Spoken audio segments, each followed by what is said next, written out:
الحمد لله وكفى والسلام على عباده الذين اصطفى أما بعد. أعوذ بالله من الشيطان الرجيم. بسم الله الرحمن الرحيم. أم كنتم شهداء إذ حضر يعقوب الموت إذ قال لبنيه ما تعبدون من بعدي قالوا نعبد إلهك وإله آبائك إبراهيم وإسماعيل وإسحاق إله واحدا ونحن له مسلمون. وقال تعالى لا تحرك به لسانك لتعجل به إن علينا جمعه وقرآنه فإذا قرأناه فاتبع قرآنه ثم إن علينا بيانه.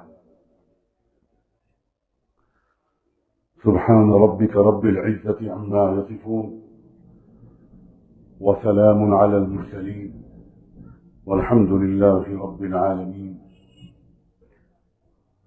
اللهم صل على سيدنا محمد وعلى آل سيدنا محمد وبارك وسلم. اللهم صل على سيدنا محمد وعلى آل سيدنا محمد وبارك وسلم. اللهم صل على سيدنا محمد وعلى آل سيدنا محمد وبارك وسلم. رحمة العالم سيدنا محمد رسول اللہ صلی اللہ علیہ وآلہ وسلم پر جب اللہ تعالیٰ کا کلام شروع میں نازل ہونا شروع ہوا تو آپ کو یہ فکر ہوا کرتی تھی کہ ایسا نہ ہو کہ کوئی لفظ اس آیت کا کوئی حصہ میں کہیں بھول نہ جاؤں. تو جبریل امین کے ساتھ ساتھ جلدی آپ اس آیت کو دہراتے رہتے تھے. اللہ تعالیٰ نے آپ کی اس فکر مندی کو دیکھ کر یہ آیت اتاری جو میں نے ابھی پڑھی تھی، جس میں اللہ تعالیٰ نے ارشاد فرمایا کہ لا تحرک به لسانک لتعجل به. اے ہمارے محبوب، آپ جلدی اپنی زبان کو ہلانے کی تکلیف نہ کریں.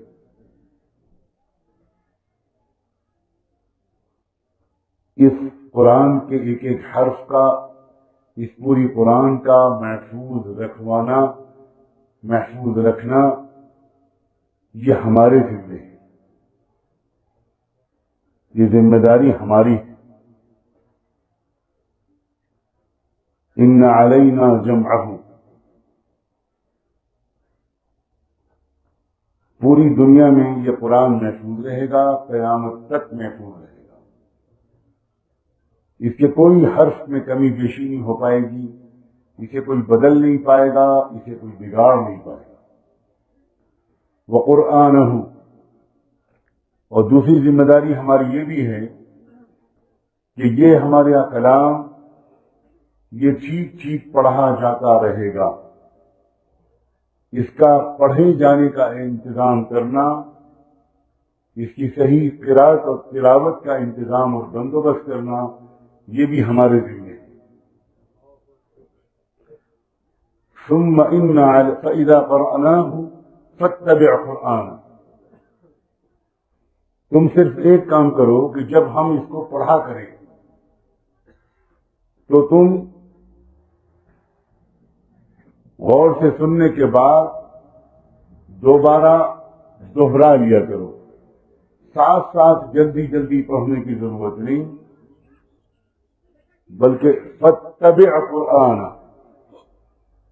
جب ہم اس کو پڑھا کریں، پڑھتے تو جبریل علیہ السلام، لیکن اللہ تعالیٰ نے یہ نہیں کہا کہ جب جبریل پڑھا کریں، بلکہ کہا کہ جب ہم پڑھا کریں. قرآن مجید کے پڑھانے والے سارے اساتذہ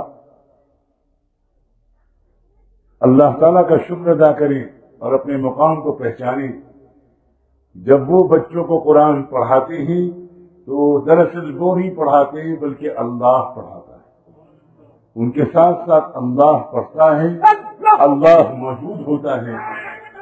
اللہ تبارک و تعالیٰ کی موجودگی کا اور اللہ کی قدرت کا اور اس کی رحمت کا، اس کی تجلیات کا استحضار ہونا چاہیے۔ فَإِذَا قَرَأْنَاهُ فَاتَّبِعْ قُرْآنَ، قرآن کے پڑھنا سیکھنے میں بھی اتباع ضروری ہے۔ جب پڑھنا سیکھنے میں اتباع ضروری ہے تو اس پر عمل کرنے میں اتباع کتنا ضروری ہوگا۔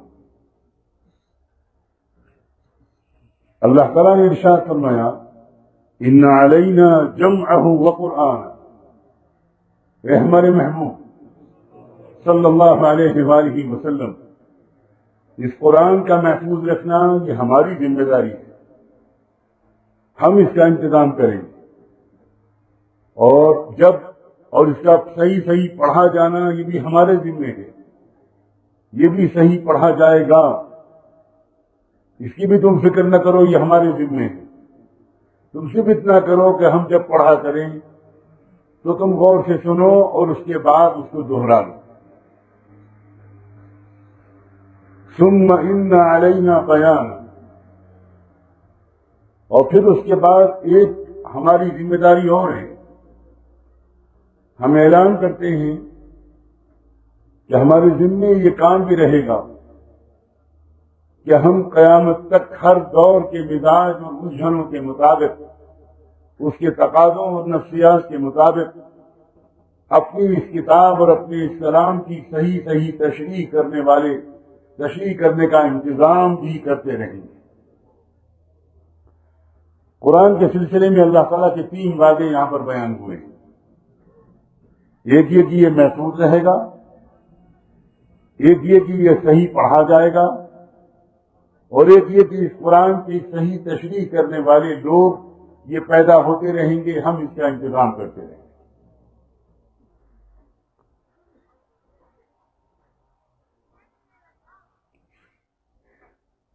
یہ تو دینی مدارس ہیں، جن میں سے ایک یہ دارالعلوم نقشبندی بھی ہے، اور اس کے علاوہ بھی آپ کے شہر میں اور مدارس ہیں، اور اب تو اللہ کا شکر ہے کہ چپے چپے میں دنیا کے یہ دینی مدارس پھیلتے چلے جا رہے ہیں۔ ان دینی مدارس کا صرف یہی 3 کام، اللہ کے ان تینوں وعدوں کا ظہور جن اداروں کے ذریعے ہو رہا ہے، جس نظام کے ذریعے ہو رہا ہے، جس سلسلے کے ذریعے ہو رہا ہے، اس نظام کا نام ہے دینی مدارس۔ مدرسوں میں سب سے پہلے کیا ہوتا ہے؟ سب سے پہلے ہوتا ہے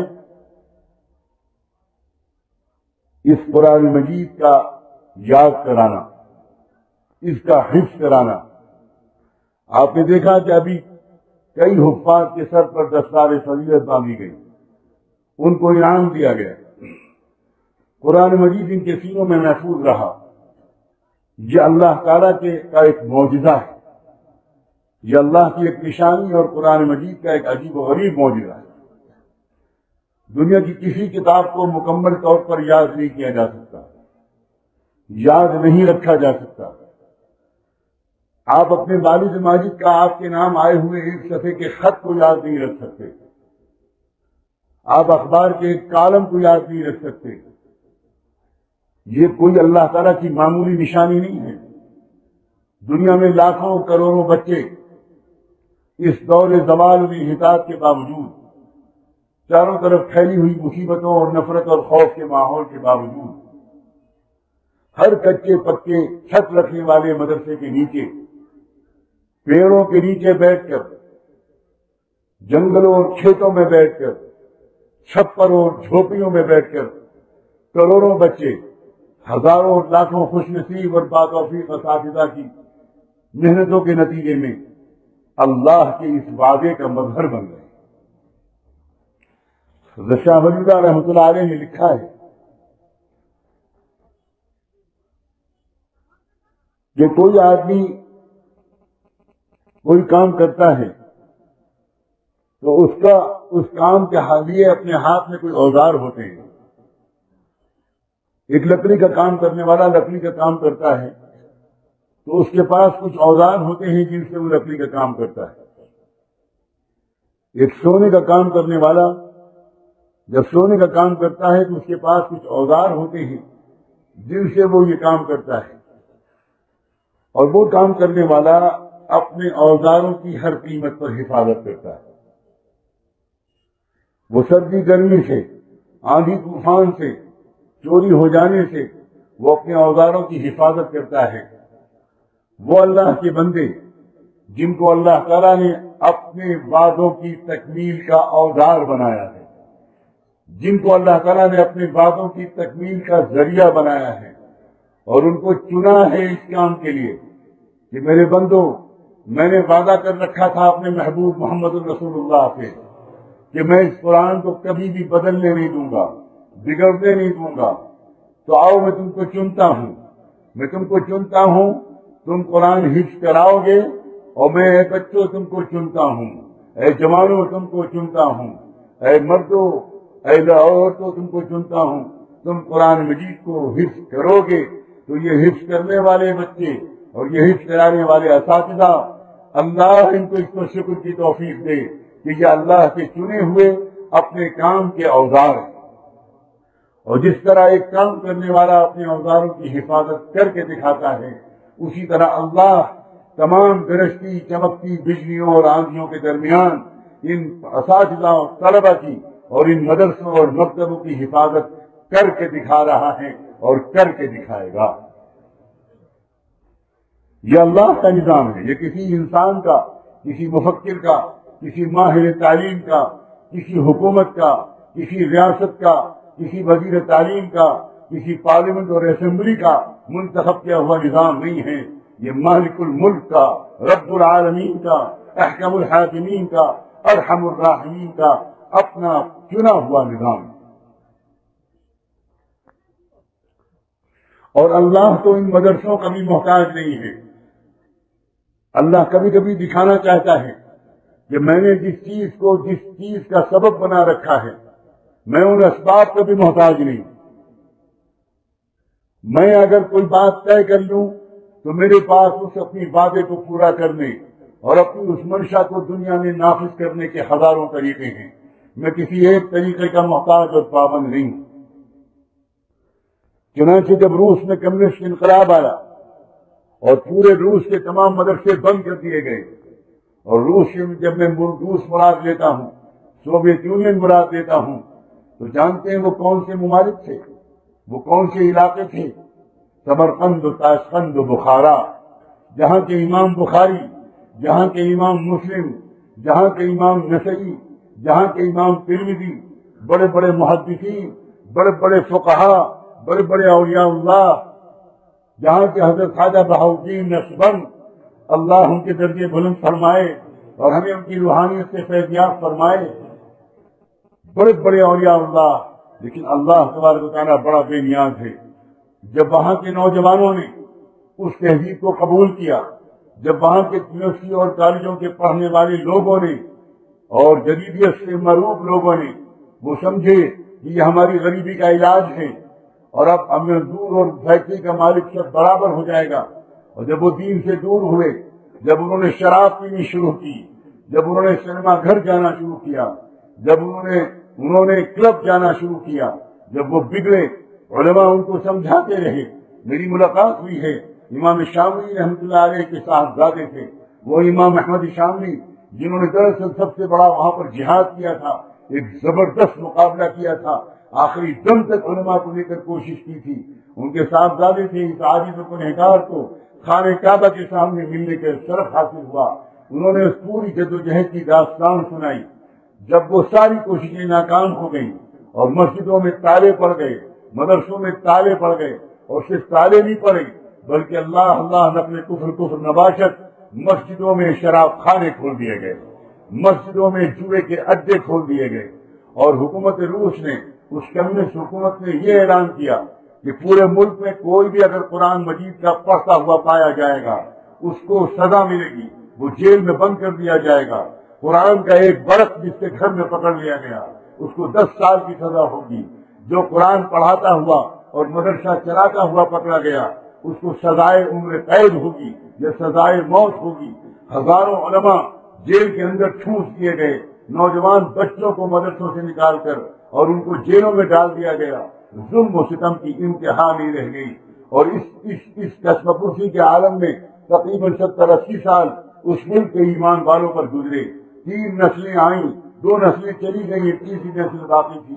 جب اللہ تعالیٰ نے حالات کو پلٹا, وہ ڈھکن اٹھا اور وہ پابندیاں ختم ہوئی اور تھوڑی آزاد فضا ملی, تو وہاں کے علماء کا ایک وفد ہندوستان آیا ہمارے یہاں کے بڑے بڑے اداروں, دارالعلوم دیوبند اور دوسرے بڑے بڑے اداروں کو دیکھنے کے لیے. ایک جماعت کی شکل میں آیا, ایک تبلیغی جماعت کی شکل میں آیا. نظام الدین مرکز پہنچی وہ جماعت. وہاں کے مفتی اعظم تاشقند کے وہ بھی اس جماعت کے ساتھ تھے. حضرت جی رحمۃ اللہ علیہ نے اس عاجز گنہگار کو بلایا اور مجھ سے کہا کہ یہ پہلی مرتبہ اس علاقے کے لوگوں کی جماعت آئی ہے, آپ اس جماعت کو سنبھالیے اور بڑے بڑے اداروں, دارالعلوم دیوبند, ندوۃ العلماء, مظاہرون سہارنپور, ان سارے اداروں میں لے جا کر اس جماعت کو پھیلائیے اور ان علماء کو دکھائیے. اس جماعت میں 3 نوجوان بچے جس عمر کے بچوں کے ابھی سر پر دستار فضیلت باندھی گئی ہے, وہ 3 نوجوان بچے بھی تھے. اور جب وہ قرآن پڑھتے تھے تو ہماری روحیں بچ کرتی تھی, روحیں جھوم جاتی تھی. میرے کانوں نے ان سے بہتر قرآن شاید اس سے پہلے کبھی سنا نہیں. میں نے ان مفتی اعظم سے پوچھا, ہم نے بھی یہ سنا تھا کہ آپ کے ملک میں قرآن کو ممنوع کر دیا گیا, قرآن کو بین کر دیا گیا, قرآن کے پڑھانے والے بند کر دیے گئے, قرآن کے پڑھنے والے بند کر دیے گئے, مدرسوں اور مکتبوں کو شراب خانوں اور جوئے کے اڈوں میں بدل دیا گیا. یہ آپ 3 ایسے حافظ کہاں سے لے کر آئے ہیں؟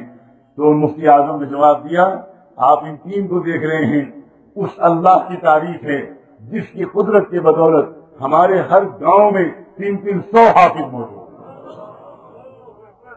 میں حیران رہ گیا.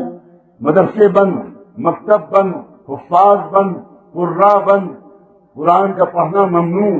پورے جس ملک کے اندر ایک قانون بنا دیا گیا کہ قرآن نہیں پڑھ سکتا, اور پھر آپ کہہ رہے ہیں کہ قصبوں گاؤں میں کئی 100 حافظ موجود ہیں. تو تھوڑی دیر کے لیے ان کا سر جھکا اور ان کے گورے گورے گالوں پر میں نے گرم آنسو بہتے ہوئے دیکھے. اور اس کے بعد انہوں نے کہا, شیخ خلیل آپ تو جانتے ہیں انا نحن نزلنا الذکر وانا لہ لحافظون, یہ اس اللہ کی قدرت کا نتیجہ ہے. کیا ہوا, کیسے ہوا, اس قدرت کا ظہور کیسے ہوا, میں وہ بات آپ کو سنانا چاہتا ہوں. اس مدرسے کے اساتذہ کو سنانا چاہتا ہوں, اس شہر کے وہ دیگر علماء اور اس ریاست کے علماء کو سنانا چاہتا ہوں جو تمام تر ناخوشگوار حالات کے باوجود پہاڑوں کی چوٹیوں پر, پہاڑوں کے دامنوں میں اور نہ جانے کتنے خطروں کے درمیان امن و محبت کے یہ ادارے جن کو مدرسے کہتے ہیں وہ مدرسے چلا رہے ہیں تاکہ ان کے حوصلے مضبوط ہوں اور میرے گناہ معاف ہوں. انہوں نے کیا سنایا, انہوں نے بتایا کیا, انہوں نے بتایا یہ کہ مولانا اللہ تعالیٰ نے ہم چند لوگوں کے اندر جو اپنے بڑے بزرگوں کے شاگرد تھے, جو ذکر کی پابندی کرتے تھے, معمولات کی پابندی کرتے تھے, سنتوں کا اتباع کرتے تھے, اللہ کی شریعت پر عمل کرنے کی کوشش کرتے تھے, ہم چند لوگوں کے دلوں میں اللہ تعالیٰ نے ایک عجیب و غریب ترکیب ڈالی. اور ہم نے کیا کیا, ہم نے کئی ترکیبیں کی بچوں کو پڑھانے کی. ان میں سے صرف ایک ترکیب آپ کو سناتا ہوں. ہم نے یہ تک کیا کہ ہم قبرستانوں میں جاتے تھے, قبر کھودتے تھے تازہ, اور وہاں ہم حافظ لوگ جاتے تھے. ہمارے ساتھ کسی کے ساتھ 6 بچے, کسی کے ساتھ 10 بچے, کسی کے ساتھ 15 بچے الگ الگ قبرستانوں میں جاتے تھے اور ایک مصنوعی جنازہ لے کر جاتے تھے تاکہ لوگوں کو یہ سمجھ میں آئے کہ ہم کسی مسجد کی تقسیم کے لیے آئے ہیں. جنازہ کوئی نہیں ہوتا تھا, وہ صرف حکمت عملی کے تحت ہوتا تھا. اور ہم قبر کے اندر اتر جاتے تھے, شمع موم بتیاں لے کر جاتے تھے, اور وہ 8-10 معصوم بچے قبر کے اندر اتر جاتے تھے, اور وہاں وہ حافظ قبر کے اندر بیٹھ کر وہ ان بچوں کو قرآن سکھاتا تھا. اور قبرستان کے دروازے پر 2-4 آدمی ہمارے مقرر رہتے تھے, ٹہلتے رہتے تھے. جب وہ دیکھتے تھے کہ لوگ آ رہے ہیں, سرکاری لوگ آ رہے ہیں, وہ کہیں ہم کو دیکھ نہ لیں, تو ہم جلدی وہ کوئی اشارہ کرتے تھے اور ہم بچوں کو باہر نکال کر اس طرح مٹی ڈالنا شروع کرتے تھے جیسے ہم نے ابھی کسی مسجد کو دفن کیا. اور وہ لوگ آتے تھے اور کہتے تھے نہیں ٹھیک ہے آپ لوگ اپنا کام کیجئے, ہماری لائق کوئی خدمت ہو تو بتائیے. وہ جاتے تھے اور اللہ نے ایسی برکت ڈالی قبر میں بیٹھے ہوئے ان بچوں کو کہ جو بچے 3 سال میں قرآن حفظ کرتے تھے وہ بچوں نے 3 مہینے میں قرآن حفظ کر لیا. اِنَّ عَلَيْنَا جَمْعَهُ وَقُرْآنَ.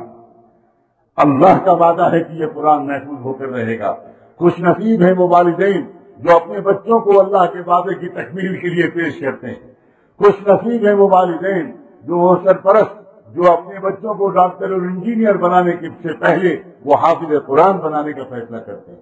خوش نصیب ہیں وہ اساتذہ جنہوں نے اپنی زندگی کا یہ مشغلہ بنایا ہے. اے مدرسوں میں پڑھانے والے میرے نوجوان استادوں، زمانہ تم کو اگر حقیر سمجھتا ہے تو سمجھا کرے اللہ تم کو قابل تکریم سمجھتا ہے. تم کیوں اپنے دل کو چھوٹا کرتے ہو؟ زمانہ جاہل ہے، زمانہ نادان ہے، زمانہ کل کو پچھتائے گا. وہ جس دن کے قرآن مجید کے حفظ کرنے والوں کے سروں پر سونے کے تاج پہنائے جائیں گے، ان کے والدین کے سروں پر نور کے تاج پہنائے جائیں گے، اس دن پتہ چلے گا زمانے کو کہ یہ کون لوگ تھے جو اتنی بڑی خدمت کر رہے. انجیل کا کہیں پتہ نہیں، تورات کا کہیں پتہ نہیں، سب بدل گئی، سب بگڑ گئی. کرسچن مشنری خود یہ ماننے پر مجبور ہے. کرسچنٹی کے ماہرین کبھی نہیں دعویٰ کر سکتے کہ یہی وہ بائبل ہے، یہی وہ انجیل ہے جو عیسیٰ علیہ السلام لے کر آئے. ہر سال نیا ایڈیشن چھپتا ہے انجیل کا، ہر سال نیا ایڈیشن چھپتا ہے بائبل کا. میرے پاس خود کم سے کم 40-50 ایڈیشن بائبل کے موجود ہیں، اور ان کے درمیان جو میں فرق پاتا ہوں وہ بچوں کی لکھی ہوئی کہانیوں میں بھی نہیں ملتا. آپ کو اپنے گھر کی چیز کا پتہ نہیں ہے، گھر کی مرغی دال برابر. ہمیں پتہ نہیں ہے کہ یہ کیا ہو رہا ہے.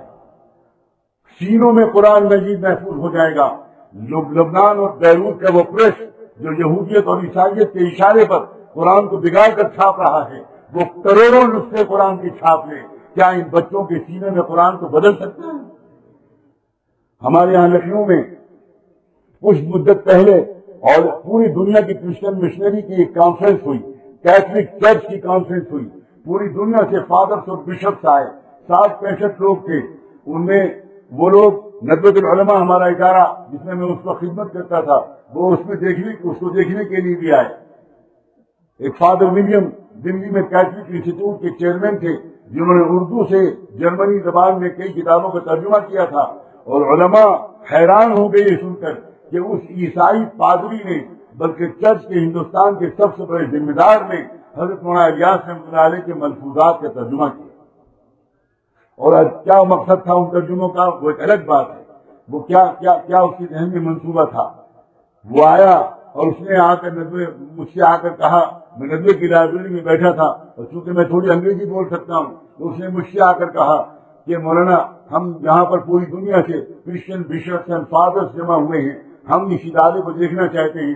میں نے کہا میں آئیے ہم آپ کو اپنے پرنسپل کے پاس لے چلتے ہیں. ہم اپنے حضرت محتم صاحب کے پاس ان کو لے کر گئے، ان سے تعارف کرایا. انہوں نے کہا خوش آمدید، ضرور آئیے. ایک وقت مقرر ہوا اور وہ 60-65 لوگ آئے. ان کے چائے پانی کا انتظام کیا گیا اور میں بھی ذمہ کیا گیا کہ میں ان کو ندوہ دکھاؤں، مدرسہ دکھاؤں. میں سب سے پہلے جہاں میں ان کو لے گیا، میں کوئی اکیڈمک ادارے میں نہیں لے گیا، ریسرچ کے انسٹیٹیوٹ میں نہیں لے گیا، میں سب سے پہلے لے گیا ندوے کی اس عالیشان مسجد میں جہاں تقریباً 300-400 یا کچھ زیادہ بچے بیٹھے ہوئے ہل کر قرآن مجید حفظ کر رہے تھے.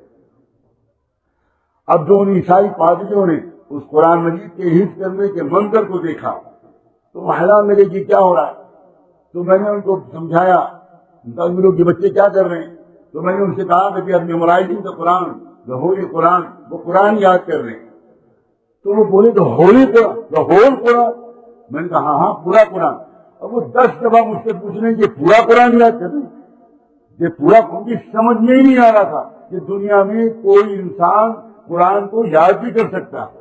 میں نے کہا کہ اس طرح کروڑوں بچے دنیا میں ہیں، آپ کیا کس دنیا میں رہتے ہیں؟ آپ یہ بچے قرآن یاد کر رہے ہیں اور یہ جو اساتذہ یاد کرا رہے ہیں یہ اسی عمر میں قرآن کو یاد کر چکے اور یہ ہر سال قرآن پورا 1 سے زیادہ مرتبہ سناتے ہیں، نمازوں میں سناتے ہیں. پوری دنیا میں لاکھوں لوگ قرآن مجید پورا اپنے سینوں میں محفوظ کیے ہوئے ہیں. اس وقت ایک عورت کی زبان سے نکلا جو ہالینڈ کی آئی ہوئی کرسچن مشنری کی ہیڈ تھی. اس نے اس کی زبان سے ایک انگریزی کا جملہ چھوٹا سا نکلا، او آئی سی. صرف اس نے اتنا کہا. اب میں سمجھی. میں نے اس سے کہا کہ میڈم آپ کیا سمجھی, آپ مجھے پوری بات بتائیں کہ آپ کیا سمجھی. مگر اس کے منہ سے اتنا جملہ تو نکل گیا, لیکن پوری بات کہنے کو وہ تیار نہیں تھی. میں نے بھی پیچھا پکڑ لیا. میں نے کہا میں چھوڑوں گا ہی نہیں جب تک آپ پوری بات ایکسپلین نہیں کرو گے. جب تک آپ پوری بات نہیں کہو گے میں یہاں سے لے کے بھی نہیں جاؤں گا, ندوے سے باہر جانے بھی نہیں دوں گا. اب آپ لوگ ہو گئے ہمارے ہاسٹیج. آپ نے ابھی دیکھی نہیں ہمارا جلال. ہمارا جمال تو دیکھا ہے لیکن ہمارا جلال نہیں دیکھا. آپ کو پوری بات بتانی پڑے گی کہ آپ کیا سمجھی. تب مجبوراً اس نے مجھ سے کہا ایک طرف کو آ جائیے. اور پھر اس نے ہم سے کہا کہ بلینس آف ڈالر خرچ کیے جا رہے ہیں قرآن کو بدل دینے کے لیے, لیکن میں اب سمجھی کہ چاہے ساری دنیا کی دولت خرچ کرتے ہیں ہم قرآن کو بدل دیں. اتنا بڑا کام ان مدرسوں میں ہو رہا ہے لوگوں. پوری دنیا کی تمام شیطانی سازشوں کا جواب ہے. جب تک قرآن اللہ کی یہ کتاب محفوظ شکل میں دنیا میں موجود ہے یہ امت محفوظ رہے گی. قرآن کو امت کی مدد کی ضرورت نہیں ہے, لیکن قرآن کی حفاظت جو کرے گا اللہ اس کی حفاظت کر کے دکھائے گا.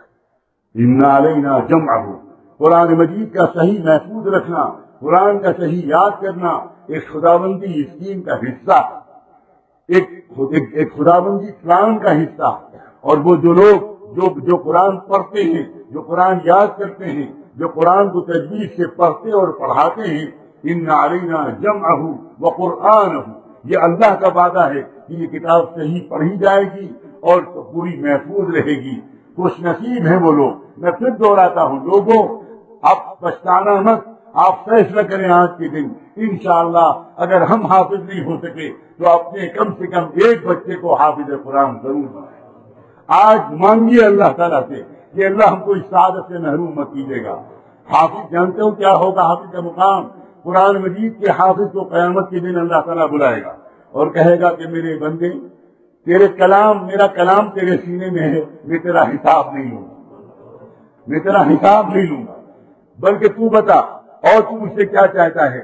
میں تجھے اختیار دیتا ہوں اپنے گھرانے کے کم سے کم 70 لوگوں کو لے کر جنت میں تو جا. ایک حافظ اپنے گھرانے کے 70 لوگوں کو چنے گا.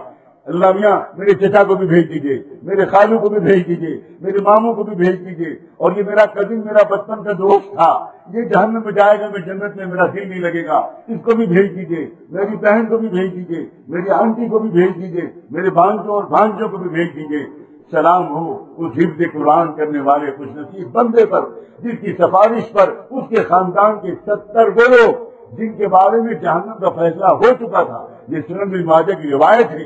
70 وہ لوگ جن کے بارے میں جہنم کا فیصلہ ہو چکا تھا, ایک حافظ قرآن اپنے ساتھ اپنے خاندان کے 70 گنہگاروں کو لے کر جنت میں جائے. یہ باتیں میری باپ کی کہی ہوئی نہیں ہیں, میرے پیر کی کہی ہوئی نہیں ہیں, میرے استاد کی کہی ہوئی نہیں ہیں. یہ باتیں رحمت دو عالم سیدنا محمد رسول اللہ صلی اللہ علیہ وآلہ وسلم کی کہی ہوئی.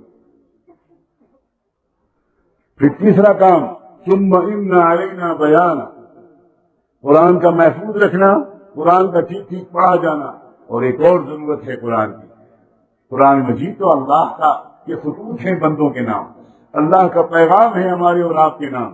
ہر تاجر کے نام اللہ تعالیٰ کی کچھ خطوط ہیں, ہر شوہر کے نام اللہ کے کچھ خطوط ہیں, ہر باپ کے نام اللہ کا کچھ پیغام ہے, ہر نوجوان کے لیے اللہ تعالیٰ کے کلام کا کچھ حصہ ہے, ہر مرد اور ہر عورت کے لیے ہے, ہر حاکم اور ہر محکوم کے لیے ہے, ہر تندرست اور ہر بیمار کے لیے ہے, ہر ایک کے لیے.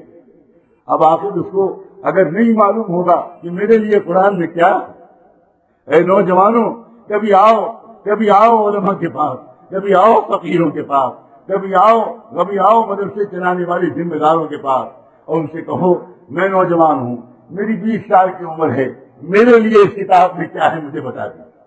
آؤ, اس سے زیادہ خوشی کی بات علماء کے لیے نہیں ہوگی.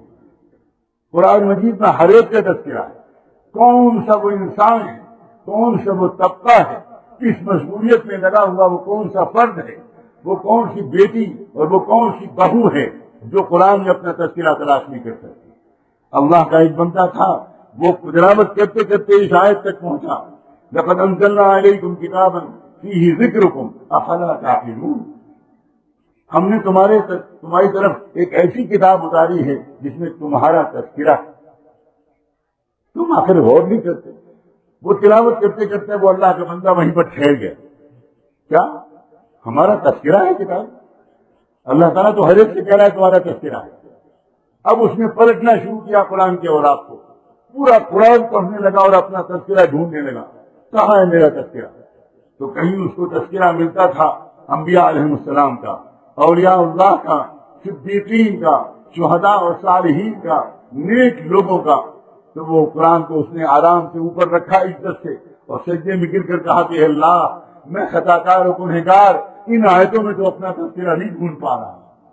میرا تذکرہ نیک لوگوں میں تو نہیں ملے گا میرے اللہ، میں صدیقین میں نہیں ملے گا، شہداء میں نہیں ملے گا، صالحین میں نہیں ملے گا. پھر کہاں ہے میرا تذکرہ؟ پھر اس نے سجدہ پورا کرنے کے بعد دوبارہ قرآن کی برکت گردانی شروع کی. پورے قرآن کو دوبارہ پلٹا، نہ سونا نہ جاگنا، بس وہ بھول گیا، کھو گیا قرآن میں، اور اپنا تذکرہ ڈھونڈنے لگا.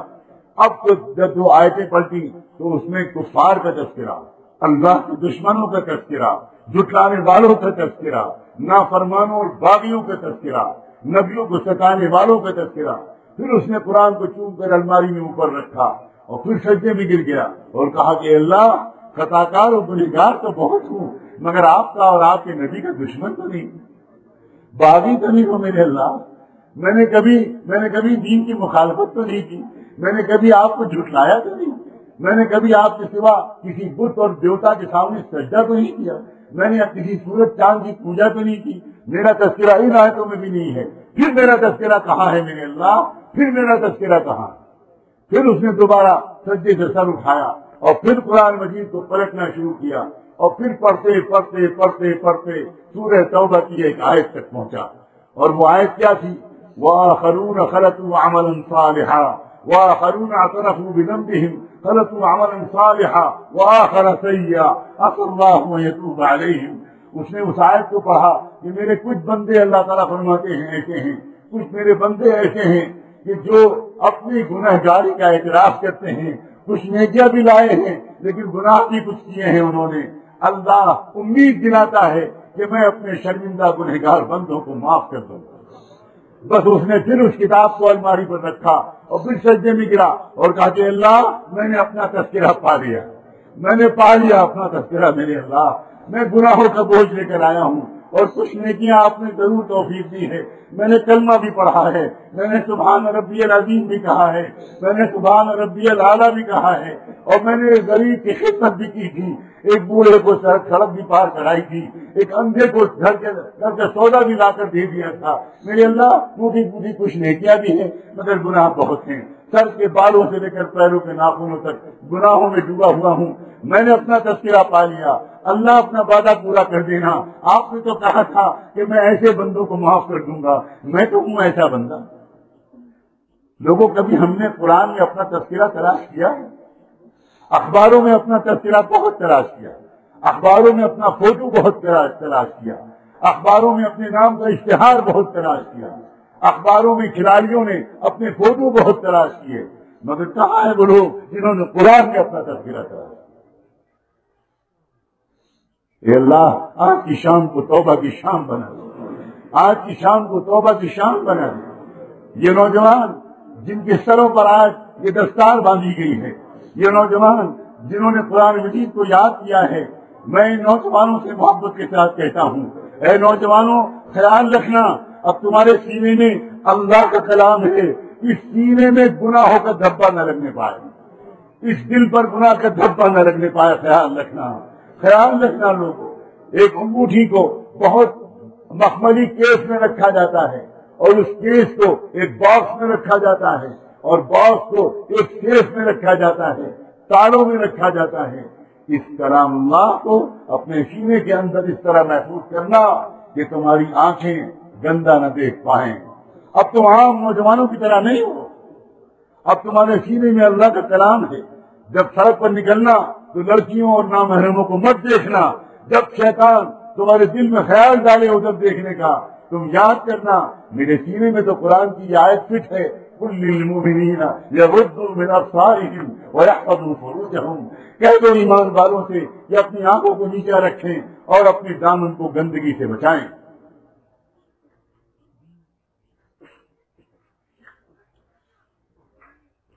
وہ اساتذہ جو ان بچوں کو پڑھا کر جو اس قابل ہو کر دیکھے، ان اساتذہ کو اللہ نماز شکر پڑھنے کی توفیق دے۔ وہ میرے عزیز نوجوان استادوں، میں پھر کہتا ہوں، مدرسوں کے چلانے والے لوگوں، دنیا شکر ادا کرتی ہے اس بات پر کہ ان کی نام کی لاٹری نکل آئی، تم شکر ادا کرو اس بات پر کہ آپ نے ہم کو اس قابل سمجھا کہ آپ نے ہم کو اپنے قرآن کا حافظ بنایا اور اپنے قرآن کا خادم بنایا۔ دعا کرو اللہ سے کہ اللہ ہم کو اپنے محبوب کے اس ارشاد کا مصداق بنا دے کہ خیرکم من تعلم القرآن وعلمہ، تم میں سے بہترین وہ شخص ہے جو قرآن کو سیکھے اور قرآن کو سکھائے۔ مدرسوں کے ذمے اصل کام یہی ہے۔ لوگوں، مدرسوں کے ذمے اور کام مت ڈالو، وہ کام خود بھی تو کرو۔ آج دنیا کے دانشور لوگ جو اپنے کو دانشور کہتے ہیں، اللہ جانے کون ہے وہ دنیا بھر کے مشورے مدرسوں کو دیتے ہیں۔ مدرسے والوں، آپ سائنس بھی پڑھاؤ، آپ میتھمیٹکس بھی پڑھاؤ، آپ کمپیوٹر بھی پڑھاؤ، آپ انگلش بھی پڑھاؤ، آپ فرینچ بھی پڑھاؤ، آپ فزکس بھی پڑھاؤ، آپ کیمسٹری بھی پڑھاؤ، آپ بایولوجی بھی پڑھاؤ۔ اچھا قبلہ، آپ کیا کریں گے؟ آپ کبھی کوئی کام دنیا میں ہے؟ آپ صرف پیسے کمائیں گے؟ آپ صرف ٹی وی دیکھیں گے؟ آپ سے کیوں نہیں علوم کو پڑھایا جاتا؟ سارا کام مدرسے والے کریں۔ کیا آپ کبھی گوشت کی منڈی میں جا کر آپ نے کہا ہے کہ مجھے پوسٹ کارڈ چاہیے؟ کیوں نہیں ملتا ہے آپ پوسٹ کارڈ؟ پوسٹ کارڈ بھی تو انسانوں کی ضرورت ہے۔ تو وہ گوشت کاٹنے والا جس سے اب تک گوشت کاٹ رہا تھا، انشاءاللہ اسی سے آپ کی گردن کاٹ دے گا، اس لیے کہ وہ جواب دے گا کہ بھائی گوشت کے تاجر آپ کیا بکواس کرو، دماغ خراب ہے آپ شیر کشمیری انسٹیٹیوٹ جاؤ، بڑے ماہر امراض دماغ وہاں علاج کراؤ، بجلی کا جھٹکا لگے گا کہ تمہارا دماغ صحیح ہو۔ ہر جگہ ہر چیز نہیں ملا کرتی۔ مدرسوں کے یہ 3 کام ہیں، کان کھول کے سن لے لوگ۔ ان علینا جمعہ وقرآنہ فاذا قرأناہ فاتبع قرآنہ ثم ان علینا بیانہ۔ اور اللہ کا شکر ہے، تمام تر کمزوریوں کے باوجود، تمام تر کشم پرسی کے باوجود، تمام تر سازشوں کے باوجود، تمام تر تحقیر کے باوجود، آج بھی یہ مدرسے الحمدللہ ان علینا جمعہ پہ کا اللہ کا یہ وعدہ پورا کر رہے ہیں۔ ہزاروں حفاظ ہر سال دنیا میں نکل رہے ہیں۔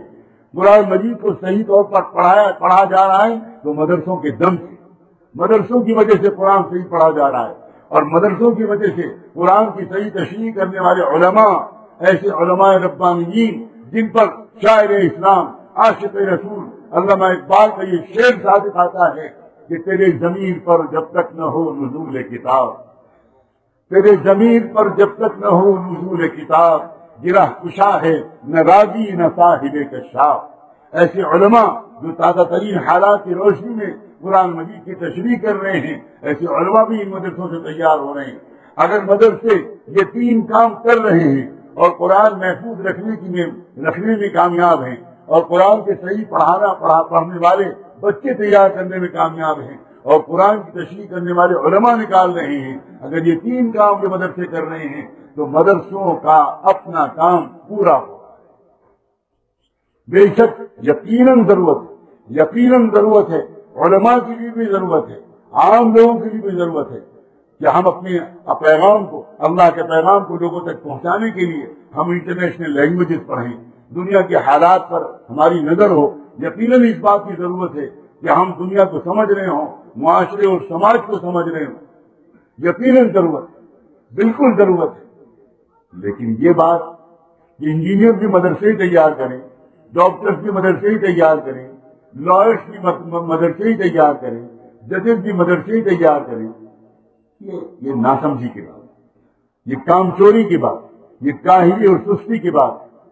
اور اس وجہ سے مدرسے کے ایک ادنا غلام کی حیثیت سے میں امت کے دانشوروں سے اور جدید تعلیم یافتہ طبقے سے شکایت کرتا ہوں کہ آپ ڈگری لے کر اپنا کیریئر بناتے ہیں، آپ ڈگری لے کر IAS اور IPS بنتے ہیں، اور آپ ڈگری لے کر پوسٹ کالونی میں اپنا مکان بناتے ہیں، اور دروازے پر لکھتے ہیں کہ بی اویئر آف ڈاگ، کتوں سے ہوشیار رہیے گا۔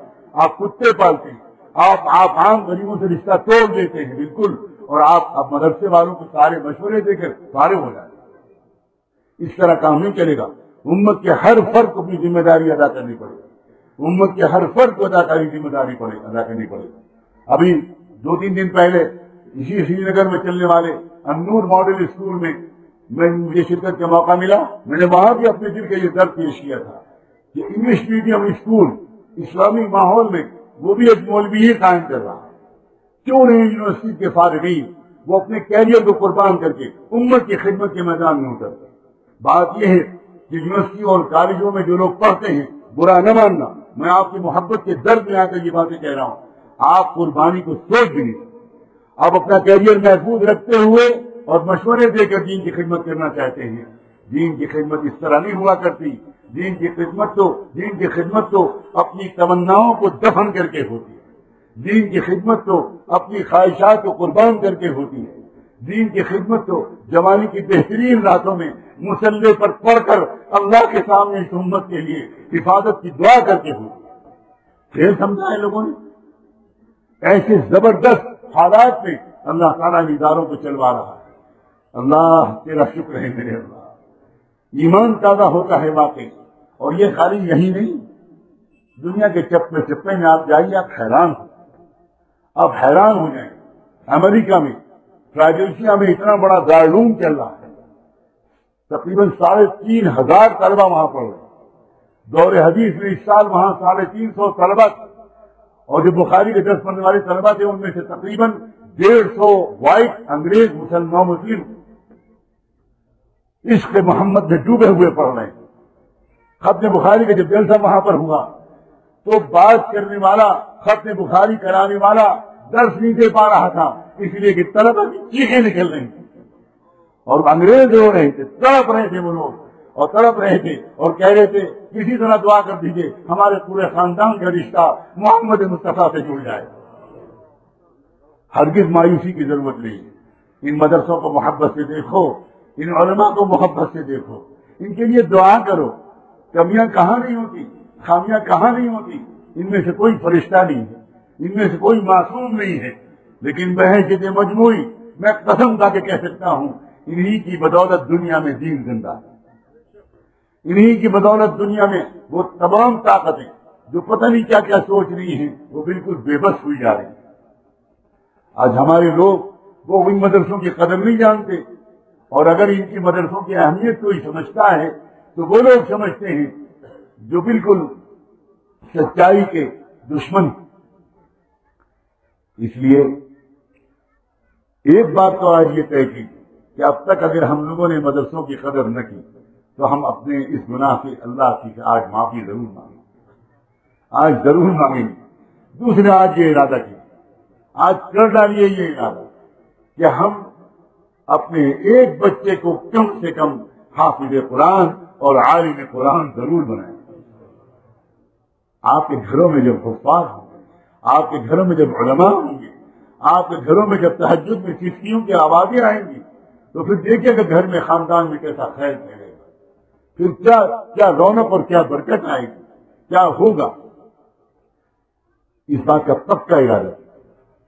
دوسری بات آج یہ بھی طے کی کہ آپ میں سے کسی کی عمر اگر 40 سال کی ہو گئی، 30 سال کی ہو گئی، 35 سال کی ہو گئی اور آپ اچھا قرآن نہیں پڑھ پاتے، تجوید کے ساتھ قرآن نہیں پڑھ پاتے، تو میں آپ کی ہمت بڑھانے کے لیے کہتا ہوں، آپ سے درخواست کرتا ہوں، کوئی شرم کی بات نہیں، قطعاً کوئی شرم کی بات نہیں. آپ اپنا 1 گھنٹہ فارغ کیجیے اور آپ کے محلے کے قریب، آپ کے شہر میں کوئی مدرسہ ہو، کوئی حافظ قرآن ہو، مسجد میں کوئی اچھا قرآن پڑھنے والا امام ہو، آپ اس کی خوشامد کیجیے. اور آپ کہیے میں اسٹوڈنٹ ہوں، میں کالج کا اسٹوڈنٹ ہوں، میں کالج کا لیکچرر ہوں، میں پروفیشنل ہوں، میں ڈاکٹر اور انجینئر ہوں، لیکن میں مسلمان ہوں. افسوس یہ ہے کہ میں نے قرآن مجید ٹھیک سے نہیں پڑھا. آپ کا بہت احسان ہوگا میرے اوپر، آپ روزانہ 1 آیت مجھے ٹھیک سے پڑھا دیتے. 1 آیت آپ کہیے میرے سامنے انشاءاللہ کہہ کر اللہ کے سامنے یہ وعدہ کیجیے کہ آپ اپنا قرآن ٹھیک کرانے کے لیے یہ کوشش کریں گے. جائیے علماء کے پاس، جائیے حفاظ اور اماموں کے پاس اور ان سے کہیے کہ ہمارا قرآن ٹھیک کر دیں. جس وقت کوئی بوڑھا اور عمر رسیدہ انسان، جس وقت کوئی پختہ عمر کا آدمی جب وہ شاگرد بن کر 2 دانوں بیٹھ کر کسی نوجوان استاد کے سامنے بیٹھتا ہوگا، مجھے یقین ہے اللہ کو اس پر خاص پیار آتا تھا۔ دیکھو تو میرے اس بوڑھے بندے کو، یہ 60-70 سال کی عمر ہے اس کی، مگر یہ آیا ہے مسجد کے امام کے پاس اور دوزانو ایک بچے کی طرح بیٹھ کر قرآن ٹھیک کرنے کی کوشش کر رہا ہے۔ اللہ کی رحمتیں برسیں گی آپ پہ، آپ قرآن سیکھیے۔ اگر آپ کی بیویاں اچھا قرآن نہیں پڑھ پاتی، آپ دوستانہ انداز سے کہیے آج ہم کیوں میاں بیوی دونوں بیٹھ کر آج اللہ سے معافی مانگیں۔ کیا اچھے لگتے ہیں وہ میاں بیوی، اپنے گھروں میں اس رواج کو ڈالیے۔ صرف مجمع میں بیٹھ کر رو کر آمین کہنا، دعا کرنا، یہ کافی نہیں ہے۔ گھروں میں کیا منظر ہوتا ہوگا، آپ اپنے بیڈ روم میں تنہا اپنی بیوی کے ساتھ ہیں، محبتوں کی باتیں بھی کیجیے، پیار کی بارش کیجیے اور عہد وفا بار بار اس کی تجدید کیجیے، مگر اس کے بعد ساتھ ساتھ آپ کہیے اللہ آؤ ہم دونوں آج مصلی پر 2 رکعت نماز پڑھ کے اللہ کی مغفرت مانگے۔ لوگوں کہاں گئے وہ نوجوان جوڑے؟ سہاگ رات میں ایک صحابی نے، جانتے ہو اپنی سہاگ رات کیسے منائی؟ جب نکاح ہونے کے بعد جب دلہن رخصت ہو کر آئی اور جب نوجوان وہ دولہا اپنی دلہن کے پاس گیا اور اس نے پیار کیا، محبتوں کی بارش کی، لیکن ساتھ ساتھ یہ کہا کہ آج میرا دل چاہتا ہے کہ ہم اپنی نئی زندگی کا آغاز توبہ سے کریں، نئی زندگی کا آغاز توبہ سے کریں۔ میری شریک زندگی، میں کب سے تمہارا انتظار کر رہا تھا، میں کب سے دن گن رہا تھا تمہارے لیے، سجانے والیوں نے تمہارے جسم کو سجا دیا، آؤ ہم تم دعا کریں اللہ ہمارے دل کو سجا۔ دونوں نے پہلے دعا مانگی، 2 رکعت نماز پڑھی اور پھر اللہ سے کہا کہ اللہ آج ہم دونوں نئی زندگی شروع کرنے جا رہے ہیں، ہمیں مغفرت فرما دے، ہمیں معاف کر دے۔ اور پھر دونوں نئے میاں بیوی نے ایک دوسرے کے ہاتھ میں ہاتھ دے کر عہد کیا۔ شوہر نے بیوی سے کہا میں تمہارے سہاگ کی قسم کھا کے کہتا ہوں میں سنت کو چھوڑنے نہیں دوں گا تم کو، اور تم مجھ سے وعدہ کرو مجھ سے شریعت اور سنت کے خلاف ورزی مت ہونے دینا۔ کبھی فجر کی نماز میں مجھے دیر ہونے لگے، خوشامد کر کے مجھے جگا کر مسجد بھیج دینا، مجھے نمازی بنا دینا، مجھے شریعت اور سنت پر عمل کرنے والا بنا دینا۔ بیوی نے بھی شوہر کے قدموں پر ہاتھ رکھ کے کہا میرے سرتاج میری بھی مدد کیجیے گا، میری بھی مدد کیجیے گا، کبھی مجھ سے کوئی غلطی ہو جائے مجھے معاف کر دیجیے گا اور مجھے دیندار بنائیے۔ آئیے ہم دونوں ایک عہد کریں۔ یہ ہے نوجوان دلہا اور دلہن کے ایک نئی زندگی کے آغاز کرنے کا طریقہ۔ اور پھر اس کے بعد دونوں نے طے کیا کہ ہم روزانہ قرآن مجید کی 3 آیتیں یاد کریں گے اور 1 حدیث یاد کریں گے۔ اور تم جانتے ہو میں ابھی حال میں ایک ایسے جوڑے سے واقف ہوں جو ہندوستان کا اور پاکستان کا نہیں تھا، مکے اور مدینے کا نہیں تھا، مصر اور شام کا نہیں تھا، امریکہ اور کینیڈا کا رہنے والا۔ ایک لڑکا تھا امریکہ کا، لڑکی تھی کینیڈا کی، اور دونوں ہمارے حضرت کے ہاتھ پر طائب ہوئے۔ وہ ایک لمبی داستان ہے، دونوں فلم انڈسٹری میں کام کرتے تھے۔ دونوں نے کس طرح میرے شیخ مرشد حضرت کو ایک نظر دیکھ لیا، پتہ نہیں کیا دل پر پڑ گیا، اور دونوں نے آ کر حضرت کے ہاتھ پر توبہ کی۔ پہلے دونوں بغیر نکاح کے ایک ساتھ رہتے تھے، گرل فرینڈ تھے اور بوائے فرینڈ تھا، لیکن توبہ کی، بیعت کی، زندگی پلٹ گئی، ذکر و معمولات کی پابندی کی۔ حضرت نے دونوں کا نکاح پڑھایا اور ان دونوں نے اپنی سہاگ رات میں عہد کیا، اور آج وہ دونوں حافظ قرآن بن چکے۔ لوگوں آپ میں صلاحیت ہے، آپ میں استعداد ہے، تبھی تو دشمن دنیا بھر کی قومیں آپ کے اس وادی پر اور آپ کے اس خطے پر اور آپ کے نوجوانوں کو بگاڑ دینے کی وہ کوششیں کر رہے ہیں جو شاید دنیا کے دوسرے خطوں میں، ملک کے دوسرے علاقوں میں کوششیں نہیں کر رہے۔ وہ جانتے ہیں کہ اگر آپ چمک گئے، آپ کا دل اندر سے سمر گیا اور آپ اگر سدھر گئے اور آپ نے اللہ کا وفادار بندہ بن گیا اور محبوب دو عالم، رحمت دو عالم سیدنا محمد رسول اللہ صلی اللہ علیہ وآلہ وسلم کی سنت کو آپ نے گلے سے لگا لیا اور آپ کا تعلق مسجد سے بھی ہو گیا، قرآن سے بھی ہو گیا، حدیث سے بھی ہو گیا، تو آپ چاہے کالجوں میں ہو، چاہے یونیورسٹیوں میں ہو، چاہے فیکلٹی ہو، اور آپ چاہے پروفیشنل ہو، آپ چاہے ہاسپٹل میں ہو، آپ چاہے کورٹ میں ہو، آپ چاہے فوج میں ہو، آپ چاہے پولیس میں ہو، آپ ہر جگہ انسانوں کی خدمت کرو گے، آپ ہر جگہ سچ بولو گے، ایماندار رہو گے، اور آپ بے ایمانی نہیں کرو گے، آپ کرپشن نہیں کرو گے۔ اس لیے آپ مسجد اور مدرسے سے رشتہ جوڑیے، اپنے بچوں کو مدرسے میں ضرور داخل کیجیے۔ ابتدائی تعلیم شروع کی میرے عزیزوں، طے کر لو کہ شروع کی تعلیم اپنے بچوں کو مدرسے میں ضرور دلائے، اس لیے کہ بچے کی فاؤنڈیشن اگر مضبوط ہو گئی، اگر بچے کی ایمانی بنیاد اگر مضبوط ہو گئی تو پھر انشاءاللہ ایک وقت آئے گا کہ بڑی بڑی آندیاں بھی اس کے ایمان کا سودا نہیں کر پائیں گی۔ میں نے شاید اس سے پہلے گجرات کے بھیانک فسادات کے موقع پر ایک ہونے والا ایک عجیب و غریب واقعہ آپ کو سنایا تھا۔ جب گجرات کے بھیانک قتل عام ہوا، نسلی نسل کشی ہوئی، اس کو فساد تو نہیں کہا جا سکتا، وہ تو جینوسائیڈ تھا۔ اس کے کچھ دن کے بعد، ان دنوں میں زخمی حالت میں تھا، میری ریڑھ کی ہڈی 3 جگہ سے ٹوٹ گئی تھی، میں بالکل پڑا ہوا تھا بستر پر، اور اللہ ہی جانتا ہے کہ میں کتنا تڑپ رہا تھا۔ اس کے کچھ دن کے بعد جب میں لیٹ کر جانے کے لائق ہو گیا تو اللہ نے مجھے گجرات پہنچایا، اور میں 15-20 دن وہاں پر رہا۔ میں اس علاقے میں نہیں، زلزلے کے موقع پر، میں فسادات کے موقع کا واقعہ نہیں سنانے جا رہا، زلزلے کے موقع پر جو گجرات کا بھیانک زلزلہ آیا تھا، اس موقع پر میں گیا، اور وہاں ایک ایسے علاقے میں جانا ہوا جہاں پوری بستی الٹ گئی تھی، ہزاروں لوگ مر گئے تھے اس زلزلے میں، اور چند 100 لوگ بچے تھے بس، جن میں مرد بھی تھے، کچھ بوڑھی عورتیں، بوڑھے مرد تھے، اور چند بچے بچے تھے بس۔ وہاں کوئی امداد نہیں پہنچ سکی تھی، کئی دن ہو گئے تھے، بچے بوڑھے سب فاقے سے تھے، ایک لقمہ ان کے پیٹ میں نہیں گیا تھا۔ وہاں ایک ملک میں کام کرنے والی ایک کمیونل آرگنائزیشن، ایک فرقہ پرست تنظیم اپنی امداد لے کر وہاں پہنچی، اور وہاں انہیں لوگوں میں لائن لگوائی اور امداد بانٹنے کے لیے لائن لگوائی۔ ایک بچہ بھی کھڑا تھا، تو بھی پہنے ہوئے کرتا پاجامہ پہنے ہوئے بیچارہ، وہ بھی لائن میں بھوکا کھڑا تھا۔ اس کو بلایا آگے اور اس سے کہا کہ تم کو چاکلیٹ دیں گے، دودھ کے پیکٹ دیں گے، تم ایک مرتبہ سنا نعرہ لگا دو، شرک اور کفر پر مشتمل ایک نعرہ لگا دو۔ اس نے وہ پیکٹ پھینکے اور زور سے چلایا، لا الہ الا اللہ محمد الرسول اللہ۔ کس بچے نے کس چیز نے اس بچے کے دل میں ایسا ایمان ڈالا؟ اس نے کہا میں بھوکا مر جاؤں گا مگر اپنے ایمان کا سودا نہیں کروں گا۔ سلام ہو اس غریب مولوی پر، اس حافظ قرآن پر، جس نے کسی کچے مدرسے کے اندر بیٹھ کر، کسی جھوپڑی اور چھپر کے اندر بیٹھ کر اس بچے کو قرآن پڑھایا ہوگا، ایمان سکھایا ہوگا۔ اس کے نتیجے میں اس کے اندر ایسا ایمان بن گیا کہ اس نے بھوکا مر جانا گوارا کر لیا مگر کفر کا کلمہ بولنے سے انکار کر دیا۔ اس لیے ان مدرسوں اور مسجدوں کو، ان کی خدمات کو حقیر مت سمجھیں، اپنے بچوں کو بھیجیں، خود اپنا قرآن ٹھیک کریں، ان کے لیے دعائیں کریں، اور آج کی شام توبہ کی شام بنا دیں، آج کی شام توبہ کی شام بنا دیجیے۔ آج اللہ کے تعالیٰ کے سامنے اپنا دل نکال کر رکھ دیجیے اور اللہ تعالیٰ سے کہیے کہ اللہ ہر اعتبار سے ہم نکمے ہیں، معاف فرما دیجیے۔ اللہ بہت معاف فرمانے والا ہے۔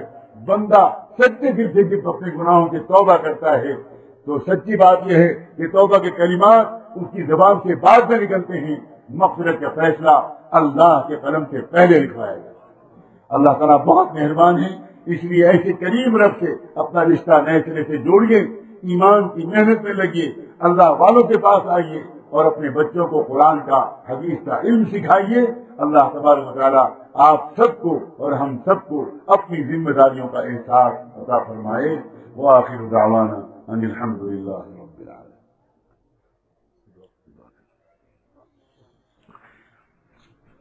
دعا مانگیں۔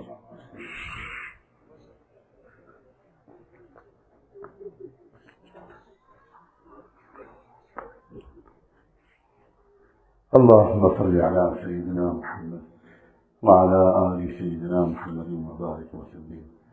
اللهم صل على سيدنا محمد وعلى آل سيدنا محمد وبارك وسلم۔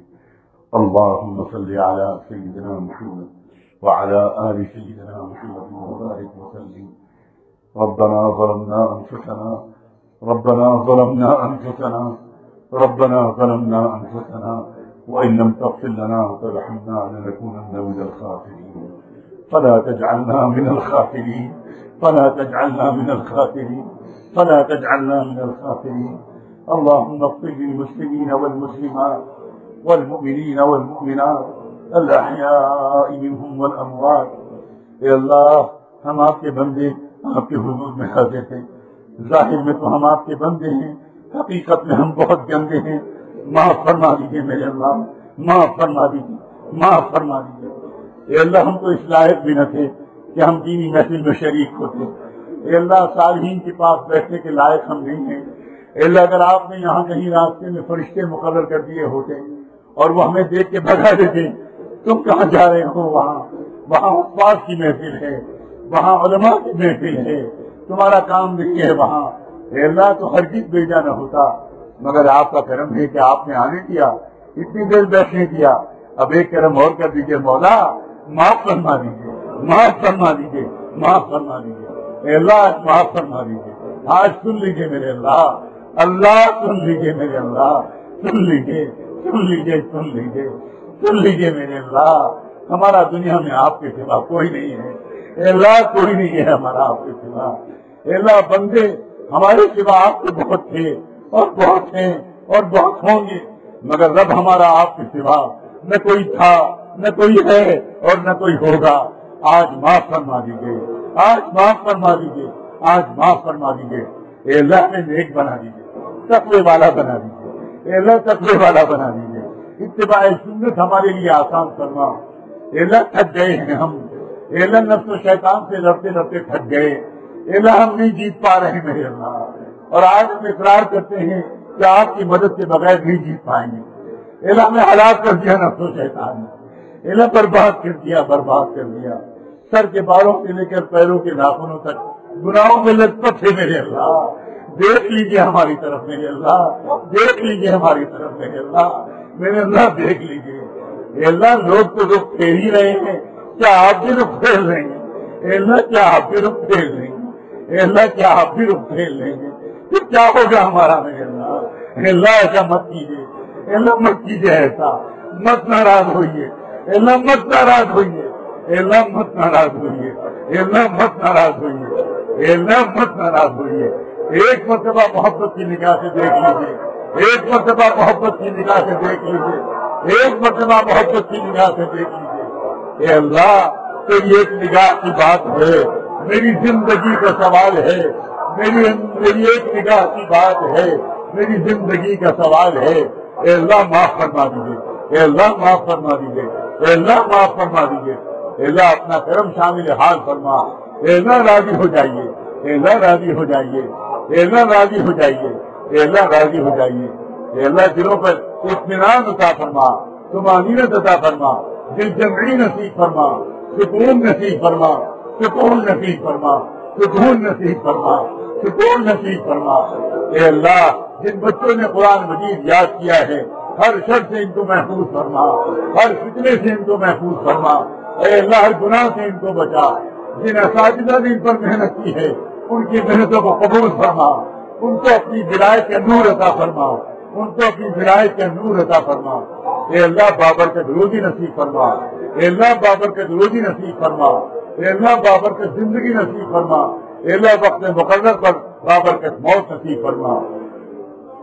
اے اللہ ہمارے دلوں کو سکون نصیب فرما, اے اللہ ہمارے دلوں کو سکون نصیب فرما, اے اللہ ہمارے دلوں کو سکون نصیب فرما. اے اللہ سائل بھکاری اور فقیر لوگ جب کسی سخی کے دروازے پر جاتے ہیں, اے اللہ وہ سخی یہ نہیں کرتا کہ کسی کو دے دے اور کسی کو نہ دے, اے اللہ وہ سب کو دیتا ہے. اے اللہ آپ بھی سب کو دے دیجیے, اے اللہ آپ بھی سب کو دے دیجیے, اے اللہ آپ بھی سب کو دے دیجیے. اے اللہ کوئی تو اس پڑھنے میں ہوگا جس کی آمین آپ کو پسند ہوگی. اے اللہ اس کے توفیل ہم سب کے گناہ معاف فرما. اے اللہ اس ادارے کو قبول فرما, اس کی حفاظت فرما, ترقی نصیب فرما, تمام مدارس کی حفاظت فرما, تمام مکاتب کی حفاظت فرما, دعوت و تبلیغ کے کام کی حفاظت فرما. اے اللہ اس ریاست کی حفاظت فرما, اس وادی کی حفاظت فرما, جان و مال کی حفاظت فرما, ہماری بچیوں بہنوں بیٹوں کی عزت و آبرو کی حفاظت فرما. اے اللہ اس وادی کی خوبصورتی, اس وادی کا حسن و جمال, اس وادی کی رونق واپس کر دے. اے اللہ ہمارے گناہوں کی وجہ سے اس وادی کے حسین چہرے پر دھبے لگ گئے, دھبے لگ گئے میرے اللہ. ان دھبوں کو مٹا دیجیے, ان دھبوں کو مٹا دیجیے, ان دھبوں کو مٹا دیجیے. اے اللہ ہماری دعاؤں کو قبول فرما. اے اللہ یہ دن اور رات کے ملنے کا وقت ہے. اے اللہ اسی وقت میں ہمارے دلوں کو اپنی ذات سے ملا دیجیے, اللہ اپنی ذات سے ملا دیجیے, اپنی رحمت سے ملا دیجیے, اپنی رحمت سے ملا دیجیے, اپنی رحمت سے ملا دیجیے, اپنے کرم سے اے اللہ ہم سب کی طرف سے اے اللہ اپنے محبوب رحمت العالم سیدنا محمد رسول اللہ صلی اللہ علیہ وآلہ وسلم کی خدمت اقدس میں درود و سلام بھجوا دیجیے ان پر اور ان کی آل پر، اہل بیت پر، صحابہ اور صحابیات پر، ازواج مطہرات پر، اولیاء اللہ پر، بزرگان دین پر اور ان کے نقش قدم پر جینے اور مرنے کی ہم سب کو توفیق عطا فرما۔ وصلی اللہ تعالی علی خیر خلقہ سیدنا محمد وعلی آلہ وصحبہ اجمعین برحمتک یا ارحم الراحمین۔